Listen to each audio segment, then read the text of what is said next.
you've ever wanted to set up a 9-engine consist where you have the right DPU setup, if you're right on the MU setup, if you want to make sure every one of your engines are properly providing the power that you need to get to the top of the sand patch grade, this episode's going to be for you. So let's get right into this, starting right now, folks. Hello everybody, welcome back to Train Sim World, where we're going to be looking at the CW44AC, also known as the AC4400. And if you've watched any of my previous instructional videos, you would probably get a really good idea of what we're planning to do here. If you've not seen any of them, what we're planning to do is we're going to teach you guys about how to set up this engine. If you know how to set up this engine, fast forward, move on to something else related to this. What we're also going to look at is how to set up not only one engine, but 2 engines, 3 engines, 4 engines, and eventually making our way all the way to this big mess back in the very back. We will catch up to that in a little bit. Folks, what we're going to do now is we're going to hop inside this one engine and we're going to teach you a couple of things about this. So first things first, folks may want to know about how to get inside the engine. There's 2 ways to do it. You can go through this little door and you can go back through this other door, and this happens to be a door that, it's just a secret entrance. This one happens to go to the bathroom. I know this because you have the cab light right here, you have the toilet room light, and that would actually be inside this room, which we cannot access, which is really annoying. And then we have the nose cab light, which is the light that's for right here. So for now, we're going to shut that door so it's not too noisy outside. The other way to get back into this cab, of course, is going through this door, and we are going out the back door on purpose because something for some people that may want to know this is, where is the handbrake on this particular engine? Unlike the GP38, where everything was really modernized, the AC4400 uses this old-fashioned handbrake right here. You just turn this little dial, and that, of course, locks down your engine, and you don't really move once it's fully applied. Of course, go in the other direction to unlock it. I think it's very important for people to know where the handbrake is on the rail cars and the engines, and it's very helpful. Now, the engine itself, the main engine, there is no way to go into the engine itself, and there's a big reason for that. It's an auto start equipped engine. I know you all can't read this because it's the old graphics, but how it works, it's basically you push a button. That's all it is. So we don't actually need to see the engine room, although it would have been kind of cool to be able to go inside to see the engine room. To turn the engine back off, in case you want to know, you just press the engine stop button. Now, I'm going to do one thing first before I even do that. We're going to sit in the engineer's seat so it recognizes me in this particular engine. I want you to notice something before we shut the engine off. This is the exhaust pipe, basically, where all of the stuff comes out. This is, oh my god, we're going to be driving forward. I don't want to do that. The exhaust pipe basically tells us whether the engine is on. You can see that in all of the engines back there. When you have this many engines in sand patch grade, you really can't tell what's what and what's running. Sometimes you sit in an engine and something glitches out on you and it just doesn't work. So we're going to turn this engine off. So the engine's officially off. We're going to go back to the outside cam and look at the exhaust pipe. What do we see that's different? You'll notice there's no exhaust coming out of this. If we had fans here, that's another way to tell. The GP38s and the SD40s had fans, and that's kind of a convenient way to kind of see some stuff. There's other avenues to kind of see what's going on, but a lot of sand patch grade engines were very glitched. Going back in the engine, in order to start up this engine again, it's an auto start engine, so it's very easy to do, but most people will forget this. We have the engine shut off. I'm going to press the button another time just to make sure you all know that it is shut off. One of the weird things is that there's supposed to be an alarm that rings continuously if the engine shut down, and I've already shut it down. Why it hasn't done that, I don't know. We have a few options here. We have run, which is our final destination. We have isolate, we have start, and we have jog. Some people might think, oh yeah, we should be doing jog, we should push engine start. Some people think we should be doing start and we push engine start, and that should start the engine up. But if we go to the seat, even though you saw me press those 2 buttons, you look out here, no exhaust is coming out of this engine, nothing's happening. However, when we do this one more time, we're going to go ahead and go put this on isolate. How to start this engine? Do you want to put this engine on isolate, then press the engine start button, and we quickly jump into here. We wait for a second. What you should see happen is you should see exhaust coming out of the pipe because we put it on isolate and we hit the start button. There it goes. I was like, wait, please come out there. Please come out. But yes, there it is. It's coming out. So you know our engine's officially on. And as you can tell, you can kind of hear the reverb coming in from all these other engines over here. Really can be kind of hard to tell what's going on here sometimes. And to make sure this engine is on, you really want to make sure you can see the exhaust plume. But then after you get done with that, really critical, folks, really critical, is to switch the switch all the way to run and make sure the engine is back on run. Next up, for setting up this engine, a couple things. We have have headlight controls right over here, front and rear headlights. So we're going to put on the front headlights. Let's just go ahead and put it on bright auxiliary. Bright auxiliary turned on these two lights here in the front, as well as the single light up there. So that way we have all three lights. Usually you would use this for travel, you know, going far away. If we don't turn on bright auxiliary, if we turn on something like dim, what you'll notice is these two lights here in the front will go off, and you're mostly working with just the single light there. In the back light, of course, you got dim and bright. You only have two options there. Let's just put it on dim, and let's see what the back side of our engine actually looks like here, folks. We have just the single light back here. That's all we need. And if you notice, we also have what is it, step lights, gauge lights, and a few other details. So let's go ahead and turn a couple of those on. How do we turn on things like gauge lights and whatnot? We don't really need to worry about the gauge lights because we basically have computer screen. However, if you look up here, you have a desk light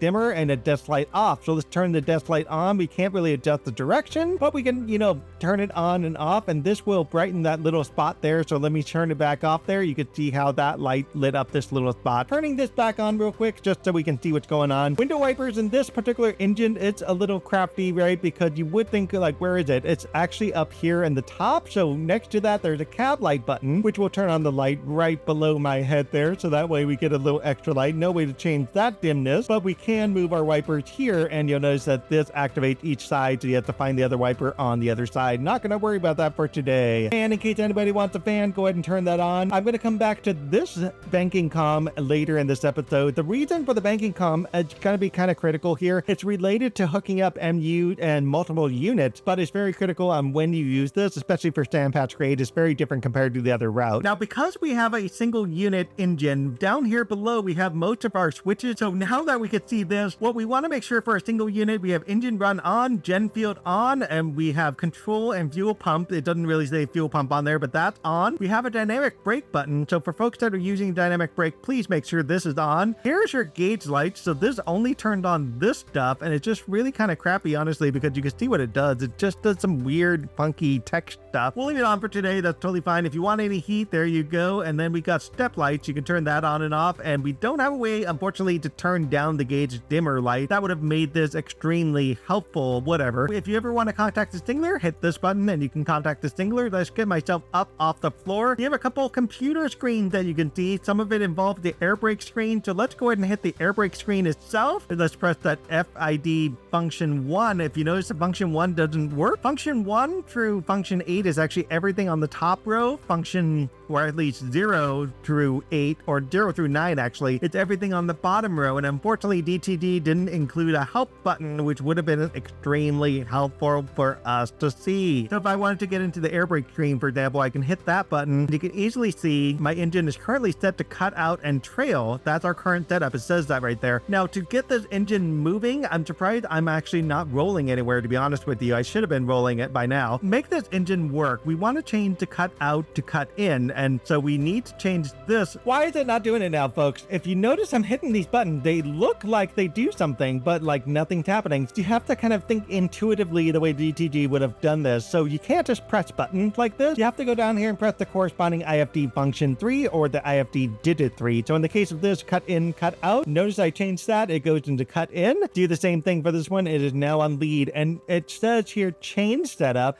Current setup, very important here, folks. So feed valve set, if for brake pipe pressure is set at 90, this is what we want for freight engine, so don't worry too much about this. But for brake, to cut in and to lead, change setup, we actually have to hit the save changes button, not by pressing that button, by pressing the F6. When you hit F6, all of a sudden everything locks in and you can see everything get updated here on the control scheme. Excellent, right? So let us go ahead and get out of the screen by pressing exit. No, we have to press the F8 to get out of this. Yay. So let's move on to the controls. All right, folks, over on the control, we have our horn, but you'll notice something very curious about the horn. Every time I blow the horn, the bell actually does not ring at all. So you have to turn on the bell as a separate measure. So the bell will only work if you press the button, unlike the GP38, unlike the SD40, where you just hit the horn, the bell automatically activates. It makes driving this one a little frustrating because you have to kind of think ahead about pressing two different buttons at the same time. One thing that did not work, I should come back out underneath the bottom here. This horn sequence sequencer button in Sandpatch Grade, at least as of the version that I'm playing here. This is Train Sim World 5, which this is an upgrade from the legacy version. The horn sequence button does not work. What it's supposed to do is I should be able to set up a horn sequence like 2 longs, a short and a long, and then I step on this pedal with my foot, and then it automatically plays this for me without me having to blow the horn. That's something to keep in mind. Don't worry about that button, just ignore it, right? To get this train actually moving, we got to, of course, just like everything else, we got a reverser handle, we got power handle, we got automatic brake, we have a independent brake, we have an acknowledge button, and we have an alerter button. So if I press Q, you're going to notice the Q button is only affecting the alerter button, but nothing is actually doing anything for the acknowledge button here. Now, the acknowledge button, it says push, acknowledge, pull, partial, cut out. And all I could do is push. I can't actually pull it out. I wish I could pull it out. It would be kind of useful, but let's go ahead and put the reverser for now. We're going to put it in reverse. And if we try to drive forward, if we try to go anywhere, what you'll notice, you have amperes. The amperes are finally rising. I shouldn't technically be moving because my brakes are locked in, but my amperes are rising. Hopefully my train did not move, because what I want to do is I want to couple up to that car there. And there's a few things I want to check out before I even do that. So let's put our independent brake on full application, make sure that's set. We're going to pull our automatic brake handle from handle off all the way down to release. We're going to let our brake pipe pressure fill up completely until it is ready to go. Now, if you look here out the back window, yes, I'm serious, out the back window, you can't actually see anything. I wish you could see this view, because this would make everything so much easier. But when you're sitting in this chair and you turn around, you actually can't see out the back window. Realistically, folks, you're probably going to have to stick your head out here. You might accidentally get bumped by the exterior blind if you play around with that. And this one, by the way, doesn't have mirrors that work, which is unfortunate, but you will have to kind of stick your head out to see what's going on behind you and whether or not you're coupling up to that car. If you don't like doing that, use the camera button, go for that. That's the easy way to go. So let's go ahead and release our independent brake and drop that down. And we're going to go to the outside camera just for a second, and we're going to watch this bump up here and hook up to the car. Pay attention to what happens down here. We're going to see what's different, if anything. You can already see I have wheel slip here, and I've got my power handle back off. We're going to just let this train naturally stop. You notice the wheels here are not moving. And there they go. They're just starting to move while my wheels are moving. What's going on here with this particular car? We're going to have to actually stop my engine. So let me go ahead and put my independent brake back on just to make sure we have a full stop there. Why did the box car not move? Let's go outside and find out. I probably shouldn't have done this and gone out with the reverser on, reverse and everything. Bad deal, right? But I want you to pay attention to what's going on with the box car. There are actually brakes in here. I will admit that there's real brakes that are holding the wheel down. You can kind of see them there down at the bottom, and I purposely turn the handbrake on fully applied. So if I just release this here, what will happen is, I wish you could see this particularly on this one here, you would actually see the handbrake activating the little toggle there, and you can see them there right here on the very bottom. If I turn that handbrake back on, you'll notice that these things will slowly start to get closer together. Let's go ahead and put it on fully applied again one more time. With it fully applied, you can now see the brake pads are touching the wheel. So this is the reason why this particular box car did not move when I did this. So if you were doing this in real life, you would probably have every box car locked out on purpose. DTD doesn't really do this. Every box car really doesn't have locks on them for whatever dumb reason. I don't quite understand what the reasoning is behind that, but that is essentially how you couple up cars. Everything on the coupler side is automatic. However, if you did need to uncouple anything, you have two options. You can either do it on this side right here with the box car itself and try to unlock it there, or you can use it on the coupler side of the engine. I find the coupler side of the engine is a little easier. In fact, the coupler for the box car, I believe it's on this side. There it is. This is the handle I was looking for. So this is actually your coupler lock for the car. This one happened to be the coupler lock for the engine. Unfortunately, I really wish DTD had done the thing of putting in actual angle cocks and actual pipe pressure so we can actually hook these up manually. That would have made everything much better in terms of how US freight work. Because they didn't do this with Sandpatch Grade, there has been issues. You've probably seen it in the SD40 and GP38 videos, where when you hook it up, the brake pad pressure basically just gets sucked out of the engine. We're going to find out if that's true as we go along with some of these other engines out there. In the meantime, let's shut the door. What else do we have to turn on here, folks, before I do anything else? You'll notice I've got window heaters. If you want to turn that on, go for it. You have road crossing lights, a refrigerator. If you think you need a refrigerator to keep your food cold, go for it. The radio button is going to be kind of critical here. This radio fuse, we're going to come back to this in a later part of this episode, so don't worry about that. Distributed power is going to be critical here. We're going to come back to that later in this episode. those. We have cap fan, short hood,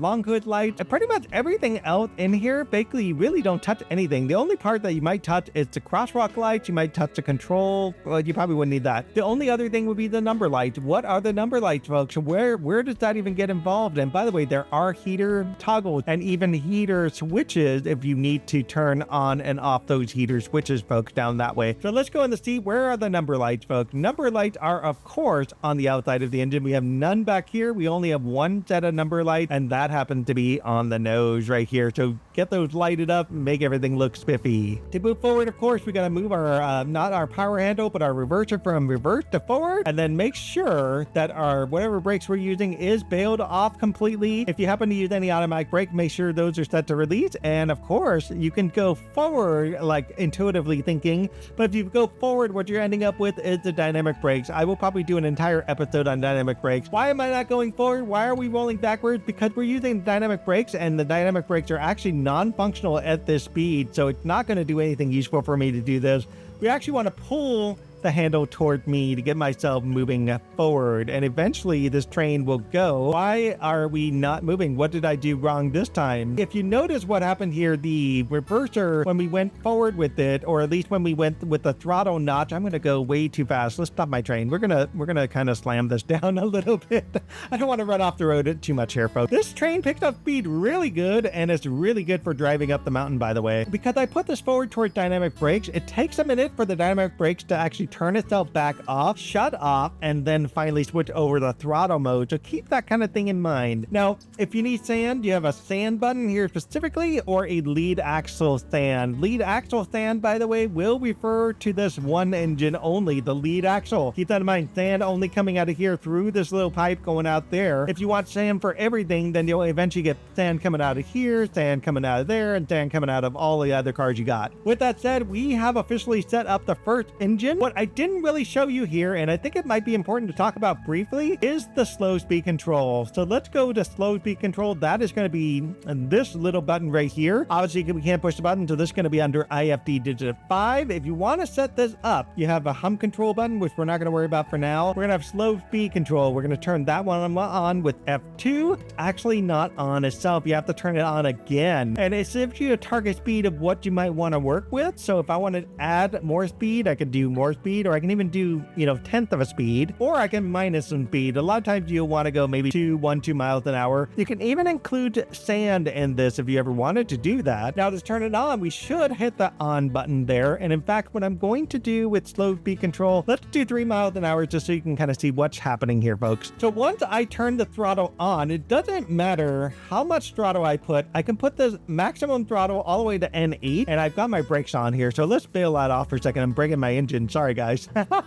But yeah, so as soon as I do that, you're going to notice something really interesting. Slow speed control will cap me at about 3 miles an hour. However, hills will play a role in this, so you may go faster or slower depending on the hill. So be very mindful of that when you're trying to fill up some coal, or if you're trying to do anything really slow. You may find that the hills will impact the speed. Now, if you do this and you shut the throttle off like I just did here, and you expect slow speed control to shut off, you notice the blue line is still on the screen right here. It's still turned on technically. So let's go to view screen. This is a new function they put in. I could just click this. It's so much better just to kind of get to it. If I moving camera, kind of still use the camera movement thing. If I do the speed control and I hit that button, I do have to turn the slow speed control off to make that actually work. Speed control off, and it's finally shut off, and then I can finally get my actual throttle back up again. In case you're wondering how I get out of this view screen, I just press right click to get back out. I wish I could use the gauge dimmer light here if I could ever do that. With that said, let's go ahead and park our train. We're just going to use the automatic brake since we have one boxcar. Why not? We'll use this just to lock everything down. Everything is good. We're going to hop out of this engine, and we're going to go to the next engine behind me. Alrighty, folks, we are now with 2 engines. I still have to hook up the boxcar. Both engines are already connected. We don't have to worry about that. Now, you may have seen me pull up a Google Sheet, just like in the last couple episodes I've done it with this. This is going to be kind of critical as we go along going forward. It's not going to matter so much in the first engine because it's a lead engine. It's the only engine. What else do you got to do? So what I'm not going to tell you in this engine going forward essentially is how to set up the engine in the context of starting the engine. You figured out how to start the engine. Now we want to set this up into multiple units. So let's go ahead and hop inside this engine here. We're not going to worry about,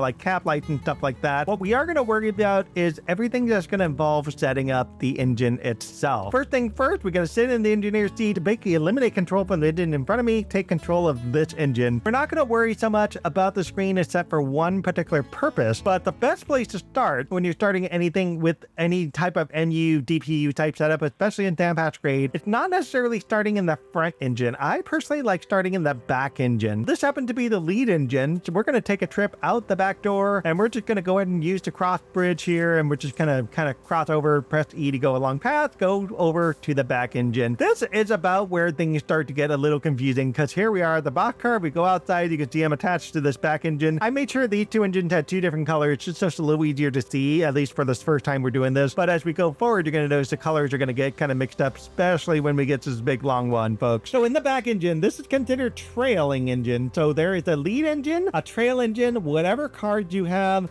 and then another lead engine and another trail engine. And this is going to start to make sense as we go along. And I like to use certain terms that work for me to help me remember this type of stuff. So for a trailing engine, the big critical thing on a trailing engine is making sure certain fuses are shut off. Let's press L to turn that light on so we can kind of see what's going on here, and shut the door so we can hear better. But yeah, so the one fuse you want to make sure to turn off on a trailing engine, especially for Dampatch grade, is the radio fuse. You also want to make sure, because this one has distributed power, you want to make sure the distributed power is turned off. And this is where I'm coming back to the banking comm. In the trailing engine, make sure that is turned off as well. Anything else you want to do with this engine? For example, if I wanted to turn on some number lights, I can definitely go over here, turn on some number lights. This engine's already on, so I don't have to worry about anything related to that. However, down here in the bottom, in the corner, there's a couple of details I want to make sure of. In a trailing engine, I want to make sure I turn off my engine run. I want to turn that off. There we go. Turn off my gen field, and I'm going to turn off my control and fuel pump. Now, the dynamic brake, I've been a little, on the fence about this. Does this do anything if I turn this off, if I leave it on? I feel like I've had mixed results with it, so I've kind of left it on, mostly.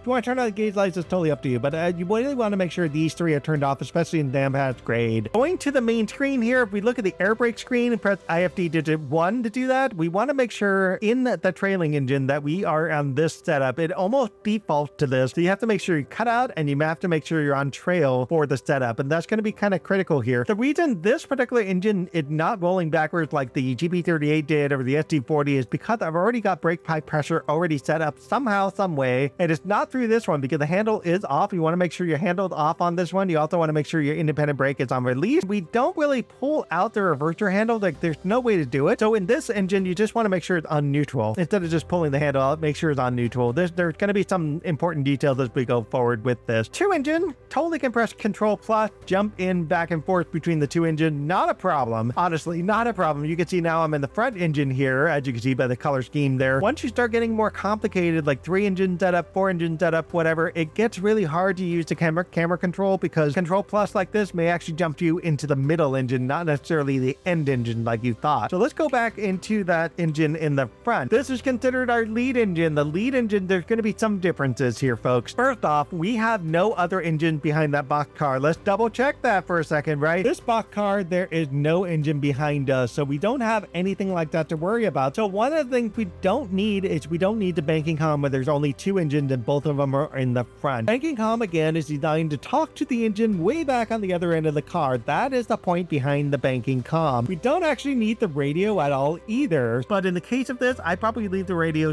fuse on. That way we can, at least make phone calls and stuff, right? You gotta call from dispatch some way. The distributed power, on the other hand, look what it says right on here. Lead unit operation on for lead, off for trail. Breakers on control, stand must be off in trail. We will actually turn this on in this particular engine. So we're gonna have the distributed power and the radio both on for the sake of this train. Going down here in the bottom corner, we want to make sure engine run, gen field, control, fuel pump are all on. You'll notice the gen field off. Generally the middle one turned off. And again, the dynamic brake, I feel like it's a 50-50 deal on whether or not that actually affects anything, so I just leave it on for the time being. Going back to our screen, the air brake screen, press IFD digit 1 to go into air brake. You notice on my lead engine, I'm set on cut out and trail. I want to again change this. I'm going to describe this again, probably do this a couple more times. So to change it, I can't just simply press these buttons because then it's just putting me into that view screen button. What I want to do is go down to IFD function 3, because again, the top row is functioned while the bottom rows are numbered. To function 3, we'll change that to cut in. Function 4, we'll change that to lead. And make sure you save changes, because right now it's saying the current setup is cut out and trail. The new setup is going to be cut in and lead, and this is the change setup. But once we hit the save changes with F6, that automatically changes everything to cut in. And notice my brake pipe pressure is dropping off completely, so we'll see if that actually is true. Still locked in because somehow there is some brake cylinder reserve pressure that's basically keeping things on, but the wonderful brake pipes are empty. So turn that back on, you just put the handle back into full service and then, release the brakes, and that will fill up our brake pipe pressure. Now I want to bump up into that box car behind me. So again, I'm going to hit this in reverse.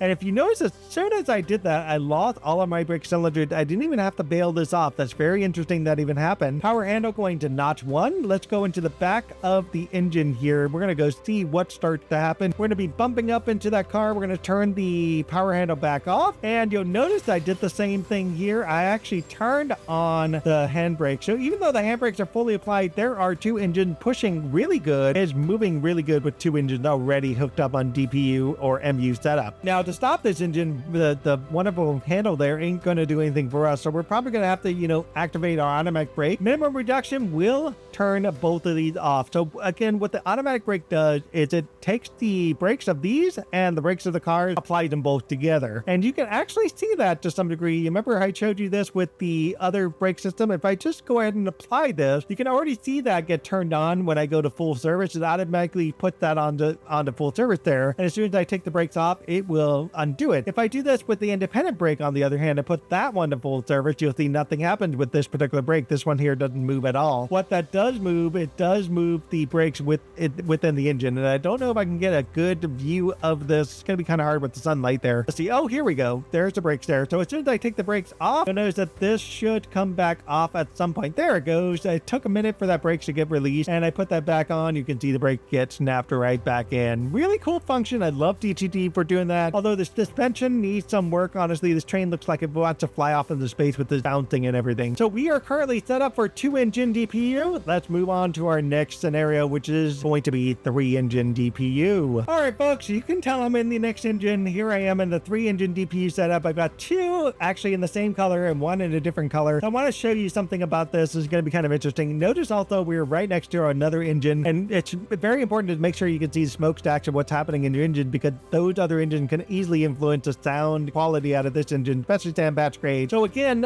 when I do this, I don't like setting up the lead engine at all, at least not the first engine that I do. So let's get out of this engine. We're going to take a walk down to the back engine. Now, folks, when you're working with a lead engine, again, you just turn these three on to make this a lead engine. We're going to turn the cab light so we can kind of see what's going on here. I am actually going to leave the air brakes the way they are. Let's see if this particular engine will roll forward. The SD40 and the GP38, you can actually go forward with it on cutout. So let's go ahead and put the reverser into forward. We're going to put the power handle into notch 1, and we're going to go ahead and release our automatic brake. Let that fill up. We don't have to worry about anything related to that. Let's go ahead and bail off our independent brake. And notice the independent brake does not bail off. So in this particular engine setup, it's going to be kind of critical to hit the cut out button and move it to cut in. And it's going to be kind of critical to get the trail to be in trail. Now you notice that even though I've got the engine on notch 1 and forward, I can change the setup. I did, by the way, lock out my brakes just in case, but I can change the setup here, and it will eventually make my train move once I get stuck on lead or dead. Even if I take this off, I can't bail off my engine and nothing's going to happen. As soon as I hit save changes, it finally locks in, and then all of a sudden my brake cylinder pipe pressure goes down. Pay attention to a couple things as we move forward here. We're going to be locking in on the boxcar first. We're going to be pushing that boxcar forward. You can kind of see I'm crashing into everything here, and everything stays pretty steady, unlike the other one where it didn't really stay steady. But you can kind of see there was some issues with trying to hook up to that boxcar, especially when you're doing this on notch 1 and you're not like throttling off. I got a couple wheel slip issues. That was very interesting. We'll kind of see if there's a difference when we do the opposite setup. Now we are officially hooked up on all of the train. Now here's where it's going to get fun. I am going to go outside. I'm going to purposely close this door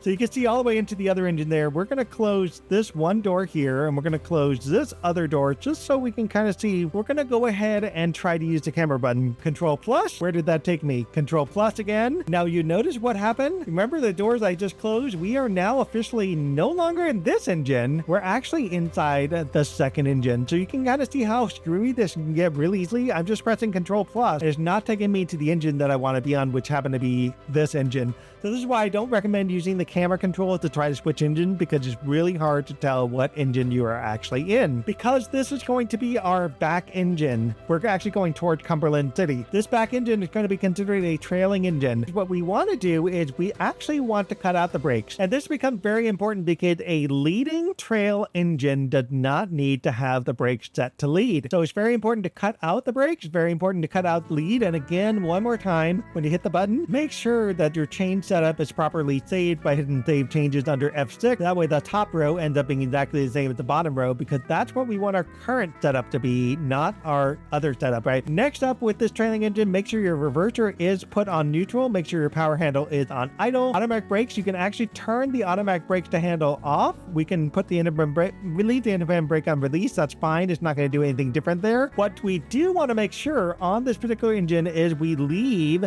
these three on. Engine run, gen fuel, control fuel pump, all three of these are going to be left on for this particular engine. Again, this primarily applies to Dampatch grade, because Dampatch grade has some weird funky setup issues where it will glitch out if you don't do the setup right. What we want to make sure, however, is we want to make sure the banking comm is off on the lead trail engine. And I call it a lead trail because it's technically a DPU lead. And to avoid the confusion between the lead engine and the DPU lead, I like to call it lead trail to remind me where exactly this engine is. Back here on the fuses, what we want to make sure with the lead trail is we leave the distributed power on, which if you notice it is off, so we're going to turn that on, and we leave the radio on. So we're just going to do a quick on off to make sure that's working okay. And with that said, our lead trail engine, this is going to be engine number 3. Engine number 3 is officially set up, folks. Up next, folks, is our trailing engine. This is going to be engine number 2. So what's the difference between the others? So this particular engine is not necessarily dead weight. Okay, that's not the idea here, but the trailing engine is essentially supplying its power to the rest of the consist. The lead DPU in the back is pushing forward. The trailing engine is applying additional power to the lead engine, and the lead engine is taking everything full charge forward. There's going to be some differences here. We want to always make sure the banking comm is turned off. That's already off mostly by default. We want to make sure the distributed power is turned off, and we want to make sure the radio is off. This engine does not need to have radio control at all. When we sit in this particular engine, there's a couple of details that we want to make sure to double check. So first thing is turn on the lights so you can see what's going on. Engine run, we're going to turn that off. We're going to make sure the gen field is off already, and the control fuel pump, we're going to make sure that is off as well. On the screen itself, we're going to just go into the air brake screen, make sure everything that's cut out, and make sure it is saved on the current setup as cut out and trail. A little easier to see on here because it's kind of visibly visible on the screen. Then the only other thing we just need to make sure its power handle is off, the reverser is on neutral, the automatic brake handle is on handle off, and the independent brake is on release. We're officially done with this engine. Let's go ahead and head into the back for the next engine. Yeah, folks, once you kind of get this down, it starts to be a little easy, but the Google Sheets make life so much easier to make sure you know what's going on. With this particular setup, some of these DLCs are interesting. They require you to do certain steps in certain orders. Like some will say turn on the banking comm first, some will say at the end. With Dampatch grade in particular, make sure the radio and the banking comm are the last two things you touch in terms of setup. It just ensures that all of the glitches that could possibly happen won't happen to you, and you can get the right setup at the right time with all of the power that you need to get up the Dampatch grade. So with that said, the radio is currently on in this engine. I'm just going to turn that radio off for right now. Distributed power is already off, and we're going to go ahead and sit in the engineer's seat. Let's go ahead and double check a couple things. We have a few things to do. First things first, on the screen, air brake. We're going to go into air brake screen, turn cut out to cut in,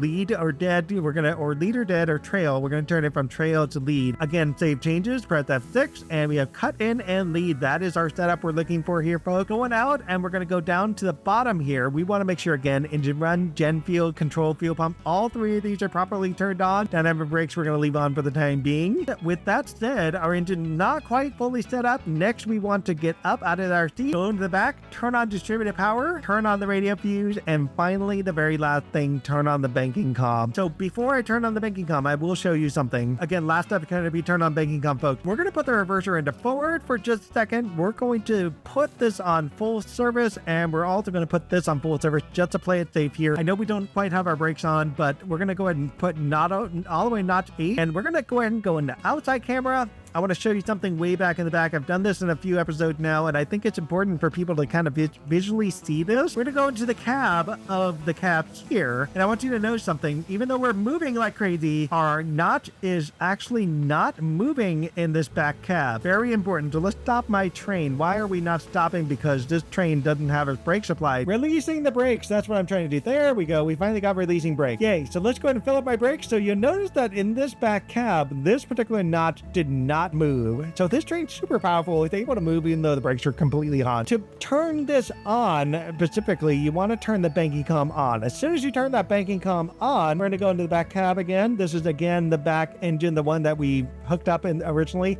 So we're going to go ahead and do the notches one more time. We're going to do N1, N2, N3, N4. Eventually this train will start to move at some point. You'll notice this notch actually works. So when you have distributed power properly set up, you can actually see your handles working and it will do the job that you want it to do because they have distributed power. Now we're going to go forward over here a little bit to the trailing engine just to compare the trailing engine. What has happened with the trailing engine? Do the same thing, notch 8. You know, nothing happens here. And we're going to go back to notch 0 so we don't drive off or anything like that. So this is properly set up. Everything is good there. With that said, folks, we're going to be moving to our next engine. I don't even know where that next engine is. I'm facing the wrong direction. Way back there. We're going to go into that next setup. This it's officially done. We have a lead engine, a trailing engine, and a DPU lead set up. When that is set up, you have a very powerful engine that can even drive when the brakes are permanently on full power. That is some crazy stuff, man. All right, guys, one of the things I didn't explain to you guys is where the safety features is. Where are the safety features? There is actually no fuse for safety. So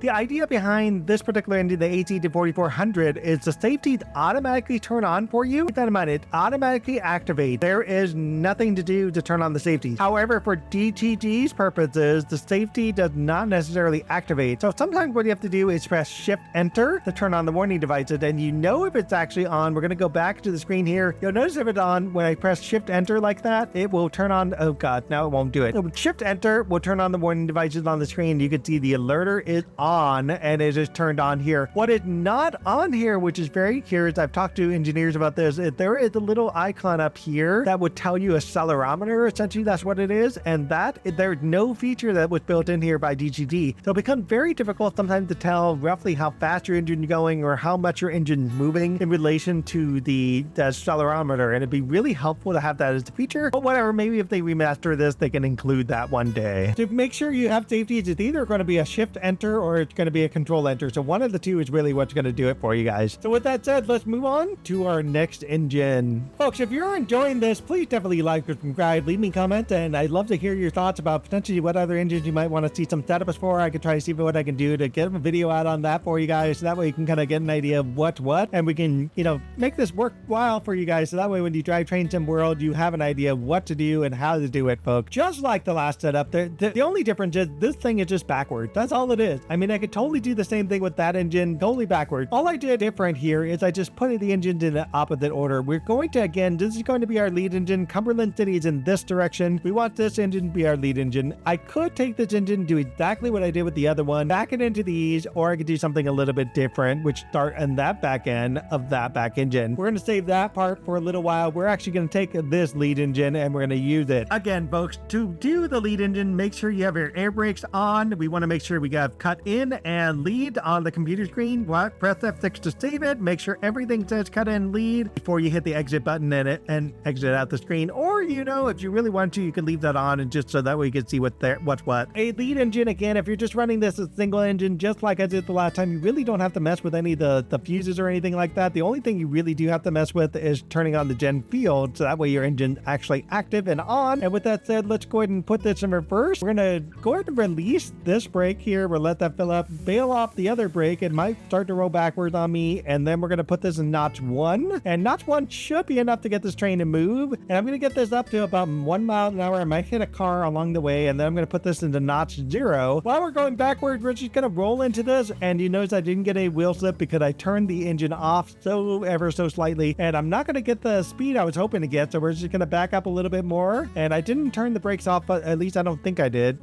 The handle should be on that. Yep, there it goes. Okay, perfect. I was just trying to make sure if I didn't turn the brakes off there, turn the throttle off there, so we're not actually gonna wheel slip. And you can easily see the brake high pressure in these AC4400s are actually working so far. far with the small setup we've got here, but realistically, it is stopping because these guys have the brakes turned on, so they're not going to automatically roll away on me, which is good. Going back to our lead engine. So we know this is going to be our lead engine. We can literally leave this set up the way it is. We don't have to touch very much, but I will suggest, turn on the brakes so you don't accidentally roll away. That might be kind of helpful to do that for you guys, right? Just put everything on full service. That'll be fine. Put the reverser on neutral so you won't just, drive away. We will be coming back to these fuses and everything, and I'm going to come back to that in a few minutes. So remember this detail about the lead engine. We'll be right back. All right, again, we're going to the very back engine. I find doing this setup works the best going back engine to front engine. It's just the easiest way to remember what you need to do and how to do it. So because it's the back engine, the very, very, very, very back of our train is going to be a trailing engine, and the train or the engine that's connected to whatever car it is going to be the DPU lead. Keep that in mind. We want the DPU lead to be able to talk to the lead, and this is why I call it a lead trailing engine, because the DPU lead is connected to the trailing engine. So to have this engine properly talk to that engine, this is where the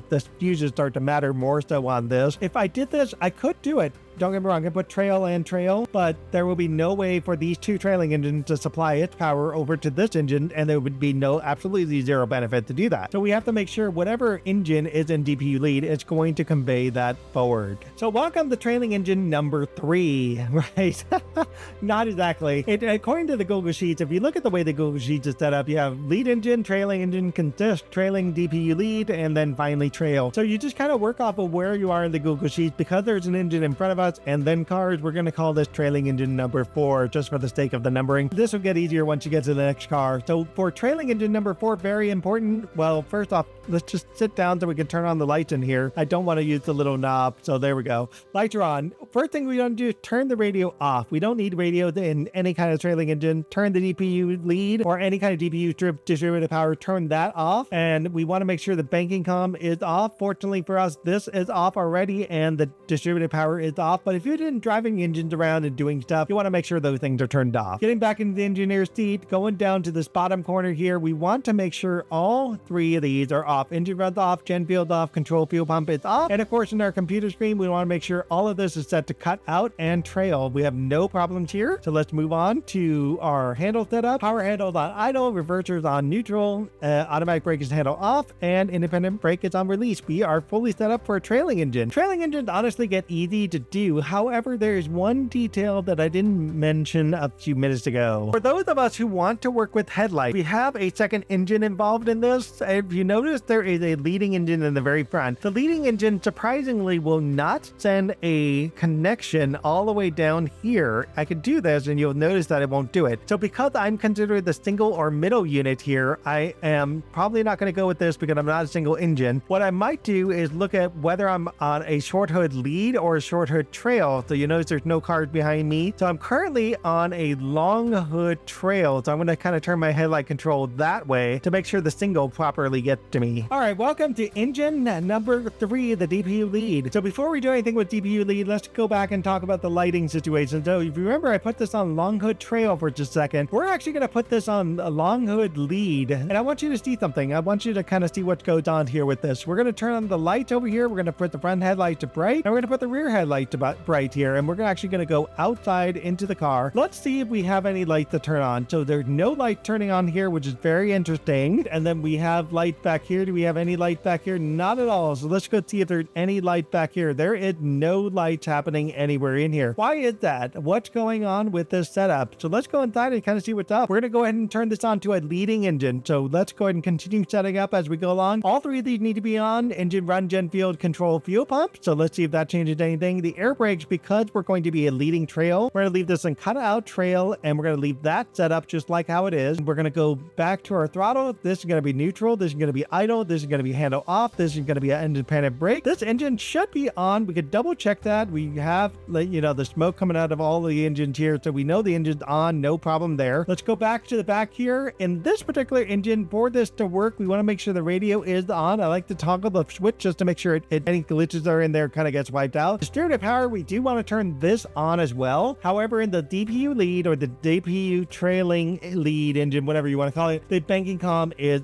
off. So we want to make sure that that banking comm is properly off. So let's go ahead and check our lighting situation now. The lights are off on this side. The lights are off on this side. The lights are off on this side. The lights are off pretty much everywhere. So where is our headlights? Why are our headlights not working? We put myself on long hood lead, right? So let's try this for a second. Short hood lead. What happens if we just switch this over to short hood lead? Will we have lights? So look at this now. Let's see. Do we have lights? We do. So it's very interesting that the light is finally shining from somewhere. And where's that light coming from? It is not my train lights. It's probably the sunlight that's coming from outside, but it almost looks like my light is shining through. Actually, it is. You notice my ditch lights are actually on and they're working. However, this light is turned off. And a lot of this is because I am hooked up. So because I put this on short hood lead, that did change the dynamic of how my train is hooked up. So this back one, we should have lights coming out of this. So let's go ahead and do one more thing. We're going to leave this lead engine. This officially is set up. So we've got this engine set up. So we're going to get out of this engine and we're going to pop back to the back engine one more time. So if you remember, I did this on long hood trail. We're going to put this on short hood trail just for a second. And we're going to see if there's any difference on the lighting setup. Let's go outside. Do we have headlights? We have headlights, folks. So it becomes very important, the kind of the nuance of what you're thinking of. So ironically, you're thinking of, oh, short hood trail must mean that's where the cars hook up. But actually, short hood trail is where the back end of the lights are hooked up. And the other one was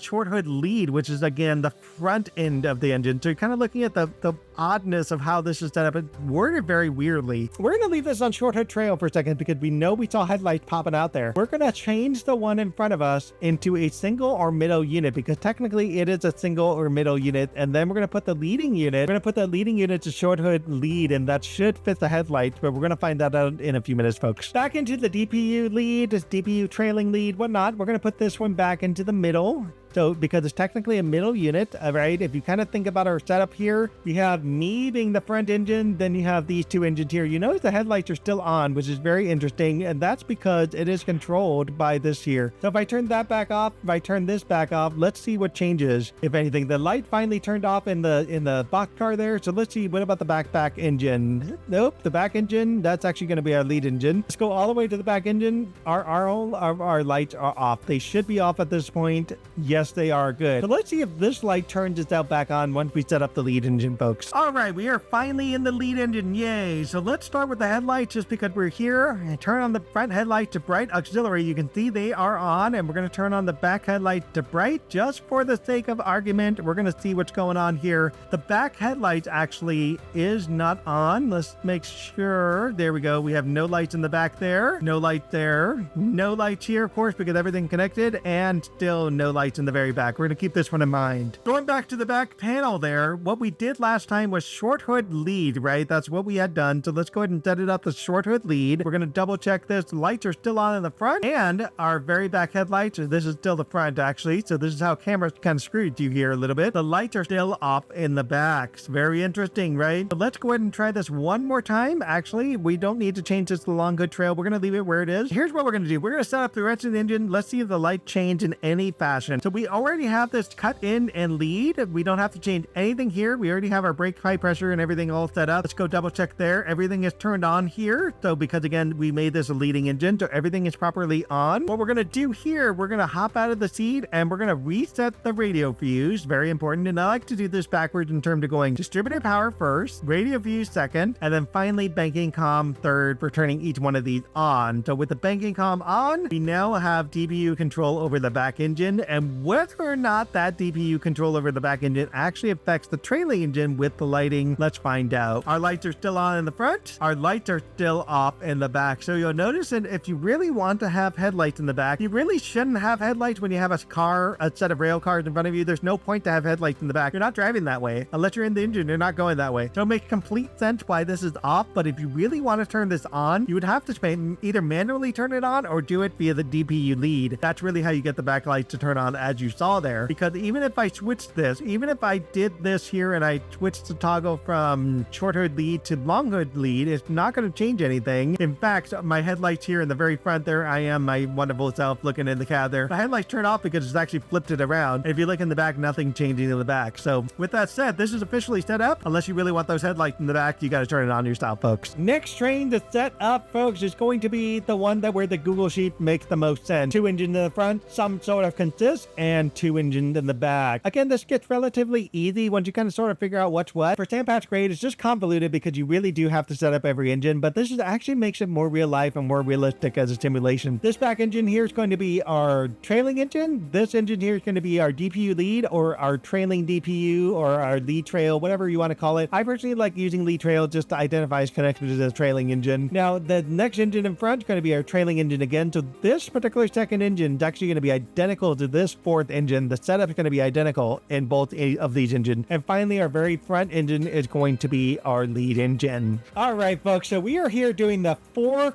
engine setup, right? So we're going to be using this particular engine as the lead engine. And again, Cumberland City is in this direction. I am currently standing in the lead or sitting in the lead engine, and I only just hooked up all the cars together and I put the lead engine back the way it was if I didn't touch this engine. Very important, because if you're usually when you walk into a train, usually you step into the lead engine technically not set up, and from there you just have to roll out and do your setup from that point forward. And like I said, what I like to do is I like to start with the back engine first. So let's go to the back engine and head over. Again, if I do this by camera control, everything is just so much more complicated. Even if I have to walk a mile down the train tracks, I'd rather take the walk down the train track to ensure I have the correct back engine. So if you notice, look at the color scheme here. These 2 engines are identical to these 2 engines. So it doesn't take much actually by accident if you walk into this particular engine. And again, this is going to be our trailing engine number 4 according to the Google Sheets. So Google Sheets that will pop up on the screen as you see. This will be trailing engine number 4. And when we walk into it, when we sit into the cab, when we try to look outside, you're going to see like it's just going to be almost impossible to tell where we are. I'll let you know what direction Cumberland City is in. And I've already now got landmarks because of the trains I've been working on over here. But it's really almost impossible to tell where you're realistically facing and what direction, what engine you might even be in, because here I am in the controls. Obviously, I'm not sitting in this engine, but every now and again, the game glitches out and even takes your character out of there, so you can't really see him sitting in the seat. So this happened to be me sitting in the back of the trailing engine. So let's get that trailing engine set up. All we got to do with the trailing engine, with the AC4400, because everything is automatic, it's a lot easier than the GP38 or the SD40s, but we leave the independent brake on release, automatic brake handle off, we power handle off,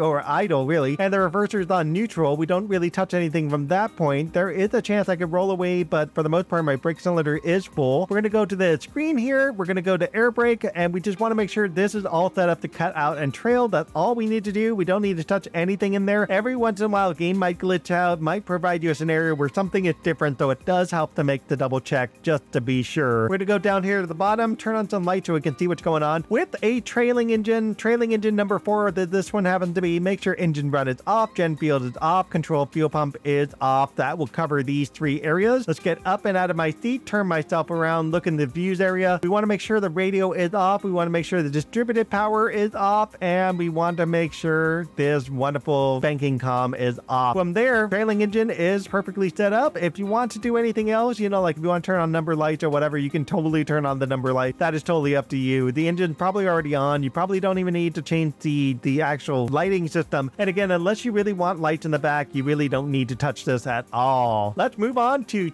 the DPU lead, or what I like to call the lead trail engine, which is the one right next door. And again, we happen to be sitting in engine number 4, right? So as soon as I turn around, as soon as I walk out, let's go into trailing or DPU trail number 3. So DPU trail, let's sit in this so that way we can get some lights on in here. To set up the DPU trail, something very important, we of course don't need to touch the independent brake, we don't need to touch automatic brake, don't need to touch power handle, don't need to touch reverser. We're going to go into the screen. In the screen, what we do not want to touch, don't touch this. Don't change the cutout to cut in. Don't change trail to lead. Make sure it says cutout. Make sure it says trail. If it looks like this, you're doing it right. Let's go down here to the bottom. What we do want to touch is we want to make sure engine run is on, gen field is on, control fuel pump is on. All 3 of these are on. And again, the point of this is because this is a DPU lead. This is going to be taking the power from the engine behind us, pulling it forward to this engine, and then working with the engine in the very front to connectively collectively connect the power together and roll forward. That's the idea behind this. Let's go up and out of our chair. Make sure the banking comm is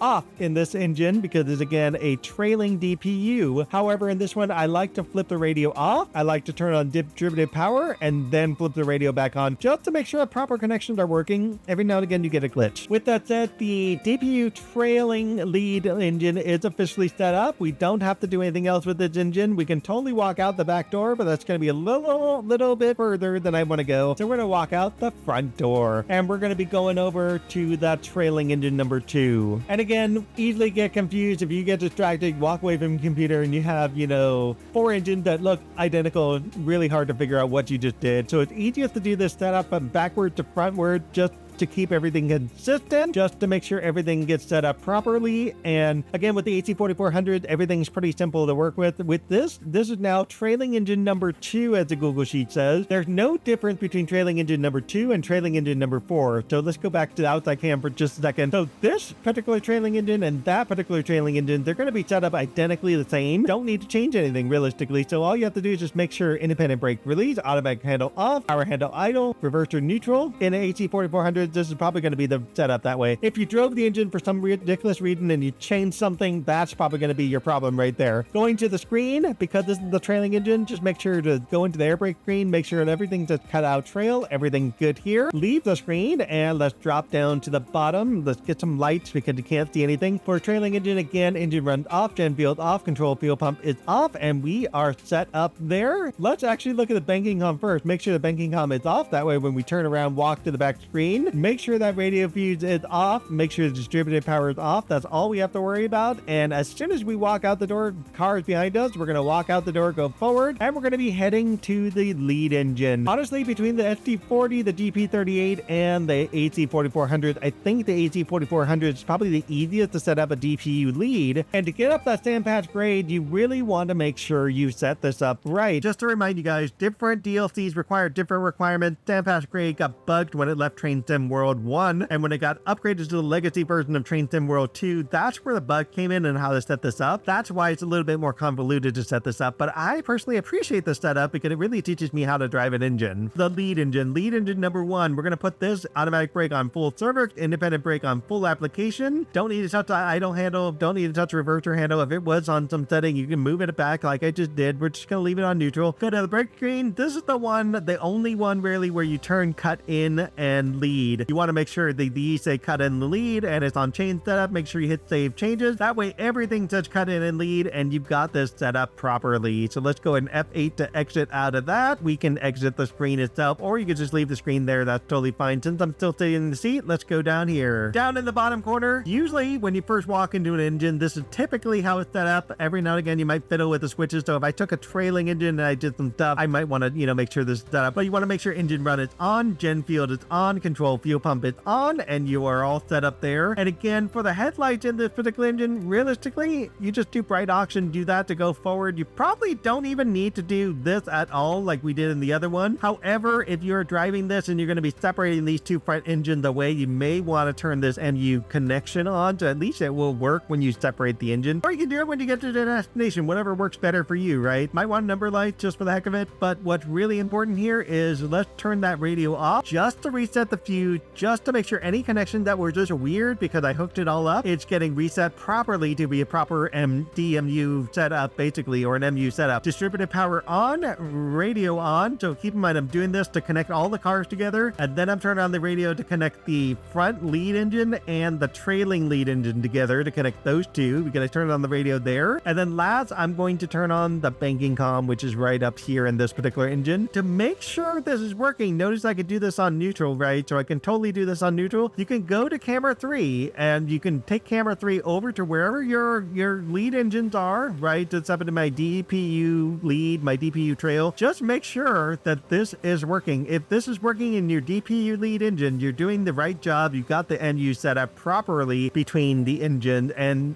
if you also want to just double check the trail just for the heck of it. If your trail look like this, where you do that same sort of notching and nothing happens on the handle on the notches, then you're doing the right job also for the trailing engine. Going back into our lead engine, everything is properly set up. All we have to do is hit the button to go forward, a notch up to go forward, and let's see if this engine actually rolls and goes forward. There's our amperes is slowly rising, and we should be on a roll, but we can't because our automatic brake is on. Now here's the trippy part. I got 4 engines. I'm going to show you something even though my brakes are on. Let's see how many notches it takes to move this train. It won't take very much, honestly. As soon as I overcome the friction of the brakes, this train will actually move this setup because it is so powerful for one rail car. It will probably wheel slip first, maybe. Let's just see what happens. I'm kind of curious. You're going to be able to see this. It's going to be kind of fun. There we go. Notch 7 was enough to move this, even though I'm burning my brakes, even though I'm blowing up my engines, even though I'm going to be catching this stuff on fire. I can actually drive this with the brakes on. It is so much fun. And we're just going to go zoom off into the sunset, right? Overspeeding and all of that fun stuff. And as soon as I turn that off, you can totally tell my brakes are on. So it becomes very critical, like if you're really going to do this, to make sure your brakes work. And this is actually sometimes the inherent problems of running with multiple units up and down the sand patch grade like this, is the brakes don't actually stop this type of engine. And it can be really easy to overrun the engine to the point where the engine can't stop itself. And that is why this engine has things like dynamic brakes. We're going to save that for a completely different episode, completely different conversation, folks. With that said, this engine is now set up. We're done with the 4 engine setup. Last up is the one we got way over there. All right, folks, I made one tiny change. I was going to have 10 engines. I now made it 9 engines. So we're going to be setting up this 9 engine train. First thing I got to do is actually hook up all the trains together, and that's going to be kind of a problem for me. So we're actually going to be driving this lead engine to make that happen. So let's go to the seat first, make sure we can kind of see what's going on, turn on the lights and everything. We're going to go to the outside cam. We can see what's what. So we got engine 1, we're going to have engine 2 and engine 3. So what we're going to have here is we're going to have a lead engine. We're going to have a trailing engine, a boxcar. This is the engine I deleted on purpose because I wanted to show you what happens when you have just a single engine in the middle and what we're going to do with that. Another boxcar, or tanker car, I guess you could say, 2 engines in the middle.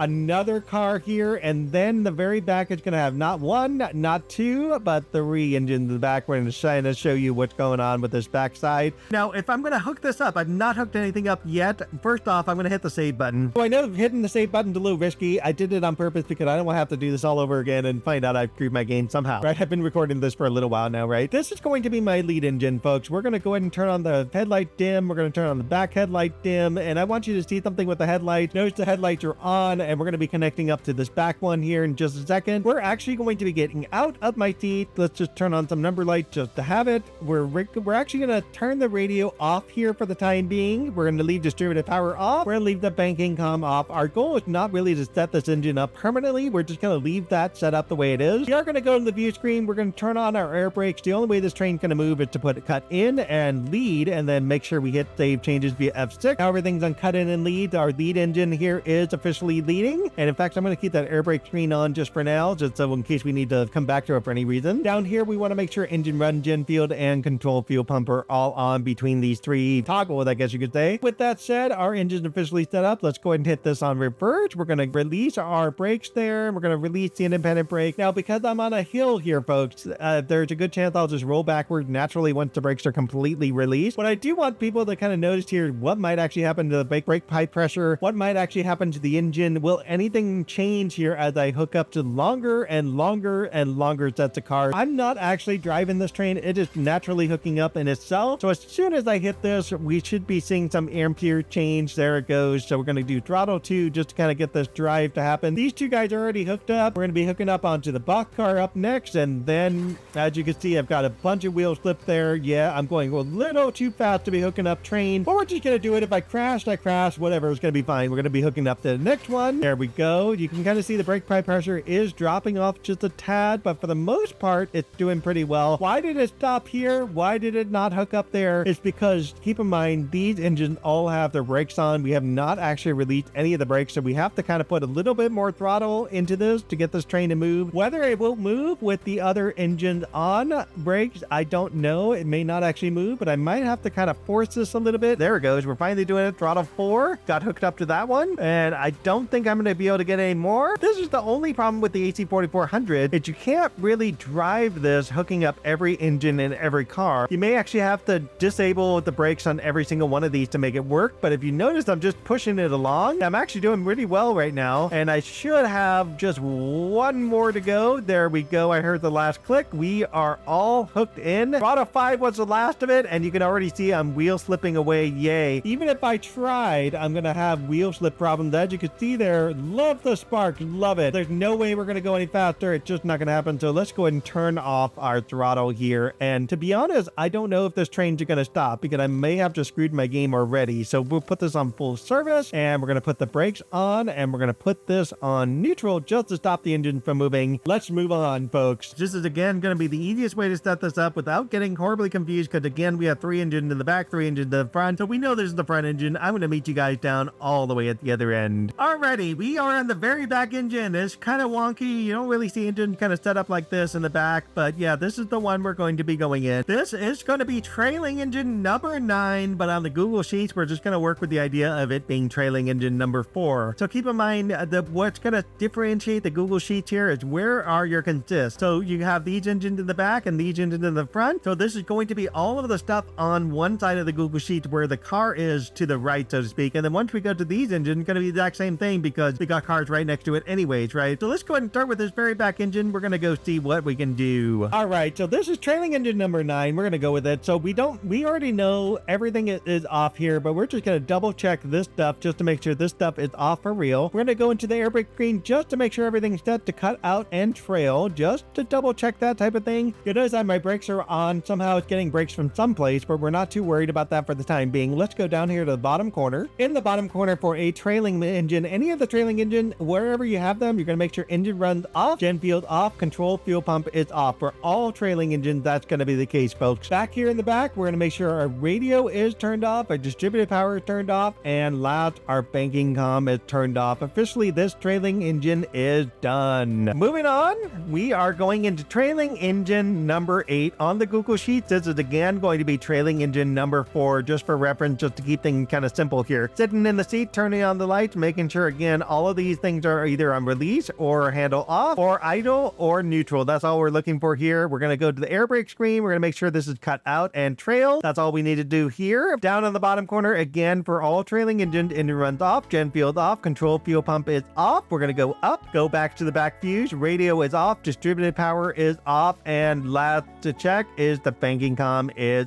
off. So we're going to be moving on to the next engine. Here is where things change a little bit. Now keep in mind I said in all trailing engines, those 3 switches will be off. This is not a trailing engine. This is a DPU trail or a DPU lead engine. That's going to be the one distinction. I should close that door just to keep the noise level down here. So the DPU lead is going to have some slight differences, folks. One of the main differences, first off, actually one of the non-main differences, you're still going to have release, you're going to still have handle off, you're still going to have power handle idle and neutral. You're still going to go to the view screen. One of the main differences for DPU lead is just to make sure these are still on cut out and trail. There is no lead at all until you get to the very front engine. That's the key thing first off, because sometimes there's instructions that exist out there that say otherwise. This is really it. Cut out and trail for any DPU leads, at least for sandpatch grade, folks. Down on the bottom corner, this is going to be the other difference. You want to have engine run, gen field, and control fuel pump. All 3 of these are going to be turned on for DPU lead or a leading trailing engine, whatever, however you want to phrase that. You do want to probably take the radio, turn that off for a second, go to distributed power, turn that on, and then go back to radio and turn this on. But just make sure whatever's set up with the simulgraph, it actually properly connects and networks properly together. That way it says everything behind this engine will now connect going forward to everything in front of this engine, just to keep things simple without any real glitches affecting this here, folks. And with that said, the only other thing you want to make sure is that you leave the banking comm off on the DPU lead engine. Go into our seat, go out to the outside cam for just a second. So I don't even know what direction I'm facing anymore. I'm kind of lost. I think that direction is Cumberland City. There's my other stuff. Good.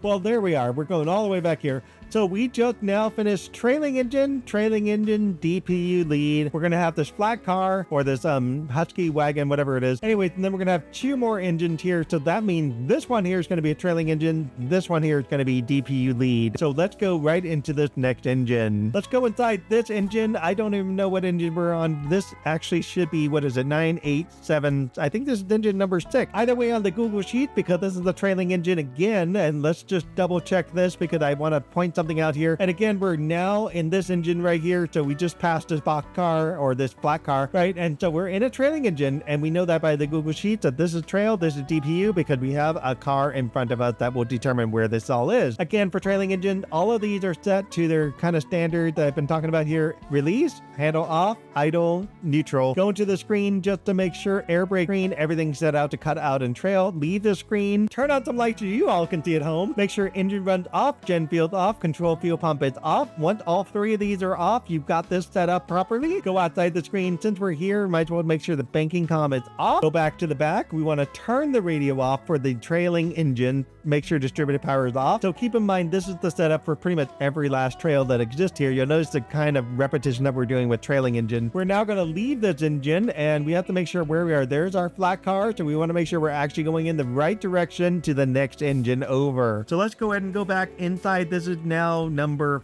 5, I believe, engine number 5, and this is going to be our DPU lead or our trailing DPU engine. And again, I like using trailing DPU reference, very important, just to remind me that when I go to the air brake screen, I don't touch this. I make sure it says cut out and trail as the DPU lead, but I also make sure when I go into this engine, I'm also making sure not only that all of this stuff stays the same, as I've said before. When I go down to the corner for a DPU lead engine, I like to make sure to turn on engine run, gen field, and control fuel pump. And on top of that, going to the back corner here, I like to turn off the radio, turn on distributed power, turn on the radio. So I do this just again to reset the entire system to make sure everything behind me is now flowing forward to the front engine. Going to the very front, I did check the banking comm, but we'll do it one more time, make sure that's off. We are now leaving this particular DPU lead with the tanker here in front of us onward to our next car. This happened to be the one that I deleted. So I deleted one of the engines off of this because I was like, I could do 2, but I think it would be kind of important to realize what this engine represents here. Keep in mind, we've been doing trailing DPU. I've got one engine now. So if you look back in the previous part of the video where we were just doing, 3 engines, right? And the 3 engine setup that's actually right here in front of us. Lucky, perfect timing that happened. So when you think about this as this setup, so if this train happened to be going to the left here, this engine is actually a DPU setup when it's just a single engine here. So guess what this engine is going to be? This engine is going to be a trailing DPU setup as well. Unlike what you might think this could be a trailing engine, but if I did that, this engine would not supply any power going forward. And we would end up with a very weird, quirky situation where you have that DPU lead right there in front of us, not able to supply power through this engine going forward to the next engine. So it becomes very important to set this engine up as a lead engine as well, making sure that all of these 4 here are set up like they are, and making sure they stay the same. Air brake, making sure this is also set up to cut out and trail. Going down here to the bottom corner, turning on the lights so everybody at home can see, because this is the DPU lead. We're turning off engine run, turning hold on. We're turning on engine run, turning on gen field, and turning on control fuel pump. And for this reason, it is sending the power forward to the next engine all the way to the lead engine. So all DPU lead and the lead engine follow in sync together. Going up and out, going back to the view cabinet, I like to turn off the radio to make sure I turn on the distributed power for a DPU lead, and then I turn on the radio for DPU lead. I don't touch the banking comm at all. I leave that off. If it was on, I turn it off. Okay, so we are officially done with this engine. Tanker is behind us, so we're going to go forward to the box car. So now we got 3 engines in the front. This is going to be a trailing engine, the middle one's going to be a trailing engine, and finally the front engine is going to be our final lead engine. Let's go into this engine. Let's see what we can do. Trailing engine number 3. Trailing engine number 3 is going to be again a trailing engine with all of the cars behind us, no other cars in front of us. According to the Google Sheets, we're basically not going to be touching these options here. These are all going to be saying the same. In the screen, we just want to double check air brakes are on cutout and trail. We're going to go down here to the corner with some lights so you can see what's going on. Engine run's going off, gen field's going off, control fuel pump is going off. Leave the screen, going up here, making sure the banking comm is off. Going back to the fuse cabinet, turning the radio off, making sure distributed power is off. This engine set up. Let's move on to the next trailing engine. So this is now going to be trailing engine number 2. So basically, if you saw that Google Sheet, I used trailing engine number 2, and again trailing engine number 2 for this one as well. For trailing engine number 2, one more time, double checking all of these. If you notice, I've been sitting in the seats in each one of these, and I do that to make sure this engine is being recognized as part of the system here. Making sure cutout and trail are set up, leave that screen. Drop down here to the bottom corner, making sure that gen field, engine run, control field pump, all three of these are turned off. Going over here to the back, making sure radio's off, making sure distributed power is off. Going to the front, making sure banking comm is off. Yay! Finally have arrived at our lead engine. Yay! That didn't take very long. Now, if you remember when I first started this, I used this engine to connect to all of our other engines. So sitting back in here to recognize me in the system. So because I used this engine originally, this engine already set up to be cut in and lead, and not just that, down here in the corner, everything is already turned on here, so I don't have to set up anything else. In fact, the light's already set up to dim, and one thing I said, remember what I said about the lights? I said just double check the light. Dim lights there, and I did have lights in the back at one point, but you'll notice the lights are actually still on, even though I coupled up. It's very weird how the game just kind of glitched out on me already, and it says there's light back there, and that light's probably not going to carry through really, even if I did this, if I put it on there. And in fact, it might actually work if I do it. Let's try that. We're going to put this on, what is it again? Short hood lead, long hood lead, I believe it is. Long hood lead should turn the lights and make it proper. Let's see, long hood lead, nope, that's the one that we don't want. We want to do short hood lead because that's what we're doing. Short hood lead, go back in the seat, double check the light, there we go. Our lights are back on here. As soon as we do that, this light finally turns itself off. So it's not really a glitch, it's just more of what system you have to turn on to make that work. Getting back to what we need to connect to make this officially a lead engine one more time, I just went sidetracked on the lighting there. Remember how I said I turned the radio off and I just made sure things were turned off? I wanted to do that on purpose so that way when I turn things on, it starts to connect properly. Distributed power will connect all of those DPU leads together, including this lead engine. The radio will allow me to communicate with all the DPU leads, and then the only way to actually communicate with the DPU lead is to turn on the banking comm on the lead locomotive only. So when I sit back in the seat, all of this stuff should work properly. We are on full service with everything. This engine may roll away, but we'll have to see. Actually, I'm on neutral, so it shouldn't roll away yet. So if we pop into the window here and we play around with the notches, what we should see happen with the notch is you should see this sort of thing. So I should have control over the notches for all of my DPU leads. So let's go ahead and check this. This trailing engine, this one is the DPU lead. So let's see if this one works here. This one also worked. Excellent. So let's check this one. This happened to be the single engine. So the single engine we set up as a DPU lead as well. Check the notch there. That is also working. Excellent. Going forward, checking the last one. The last one is our main engine. So that is it. And all of our trailing engines are done. So with that said, we can finally go on a roll. So all we got to do is release the brakes, literally release a brake, release the automatic brake, release the independent brake, move this to forward. And from there, we should be able to just do this on throttle one. Throttle one should be enough to get this train rolling forward. Look at that. And we are already on a roll. Excellent. I'm so happy we're done. All right, guys. Thank you for watching. I appreciate your time, and I'm happy that you got something out of this. I'm hoping that this worked really well for you. Let me know in the comments. Please definitely like, subscribe, and let me know what you might want to see in terms of setup videos. In the meantime, if you haven't already watched the GP38 setup video, I'm happy to have you watch that. Let's get right into that one, starting right about now. Thanks, guys, and we'll see you next one. Bye.